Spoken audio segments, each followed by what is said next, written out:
আজ হচ্ছে একটু ডাল রান্না করবো, তো সেটা একটু চেক। এটা হচ্ছে বুটের ডাল দিলাম। আসলে ডাল থেকে যদি অত্যাবশ্যকীয় অ্যামাইনো অ্যাসিড বা প্রোটিন যদি পেতে চান, তাহলে একরকম ডাল থেকে কিন্তু তেমন কিছু পাওয়া যাবে না। এটা হচ্ছে খেসারির ডাল। আপনাকে 4-5 রকমের ডাল মিশিয়ে রান্না করতে হবে এবং ফোড়ন হিসাবে কিন্তু মৌরি দিতে হবে।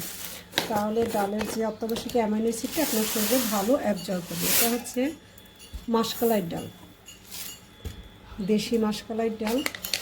আর দেব মুগ ডাল। যারা মসুর ডাল খান এর সাথে মসুর ডাল দিয়ে দিবেন, তাহলে আরও ভালো হবে। 5 রকম ডাল হবে। এবং অবশ্যই এটা বেশ খানিকটা সময় ভিজিয়ে রাখবেন। ভিজিয়ে রেখে সিদ্ধ করে চুলায় তারপরে, এবং প্রেশার কুকারে রান্না করবেন না। 4 রকমের ডাল আগে ভিজিয়ে রেখেছিলাম। এবার এটা আমি সিদ্ধ বসিয়ে দেবো। সিদ্ধ বসিয়ে দিছি, অল্প আছে হতে থাকবে। প্রেশার কুকারে কিন্তু ডাল সেদ্ধ আমি করি না। আর লবণও একটু পরে দিয়ে দেব। লবণ দিয়ে দিলাম এই পর্যায়ে। সিদ্ধ হয়ে গেছে অনেকটা। ডালে লবণটা একটু পরে দিলে না ডালটা ভালো গলে যায়।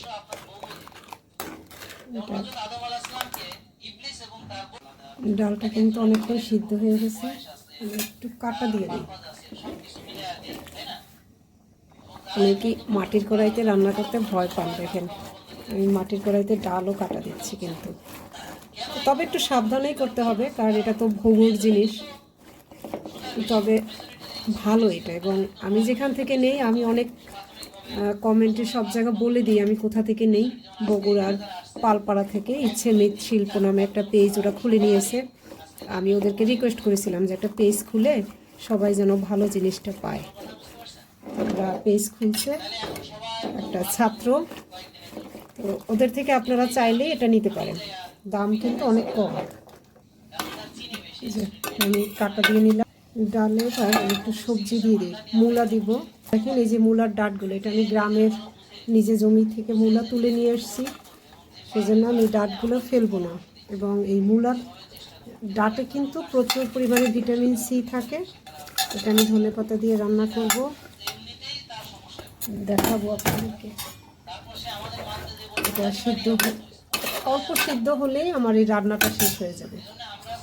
আর পানি দিয়ে দিই। এবার ডালের ফোড়নটা দেখাচ্ছি আমি। কড়াইটা ঘুরিয়ে নিই।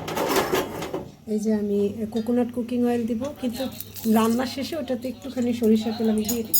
কোকোনাট কুকিং অয়েলটাও একদম গলে গেছে, গরম হয়ে গেছে। এখন দেখেন আমার ফোড়নটা, এটা হচ্ছে মৌরি মাঝখানে রাখছি। এটা জিরা, এটা মেথি, কালো জিরা, আর হচ্ছে রাঁধুনি। এবং ডাল থেকে যদি অত্যাবশ্যকীয় অ্যামাইনো অ্যাসিড বা প্রোটিনের পরিমাণ বেশি পেতে চান, তাহলে কিন্তু অবশ্যই আপনারা এরকম 5 ফোড়ন দিয়ে ডাল রান্না করবেন। তারপর পেঁয়াজ রসুন খেতে চাইলে ফোড়ন দেবেন। আমার বাবা নিরামিষ ভোজী, তাই আমি পেঁয়াজ রসুন ফোড়ন দিই না। এই ফোড়নটা দিয়ে আমি ডাল রান্না করব।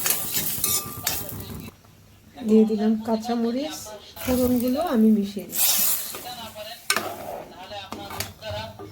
ডালটা প্রায় হয়ে গেছে, আর অল্প একটু হলেই হবে। আমি একটুখানি সরিষার তেল দিয়ে দিচ্ছি। আমি কিন্তু ফোড়নটা সরিষার তেলে দেইনি। আর এর সাথে রান্নার শেষে একদম খাওয়ার আগে একটু অলিভ অয়েল দিয়ে নিলেই হয়ে গেল। ডাল রান্না কিন্তু শেষ। চুলা বন্ধ করে দিলাম। দিয়ে দিলাম ধনে পাতা। ধনে পাতার দিনে আমার ধনে পাতা একটু বেশি দিলেই তরকারিটা ভালো লাগে। আর এই ধনে পাতাটা আমি একদম গ্রাম থেকে নিজের হাতে তুলে নিয়ে আসছি। আজ আমার ডাল রান্না শেষ। মূলার ডাল।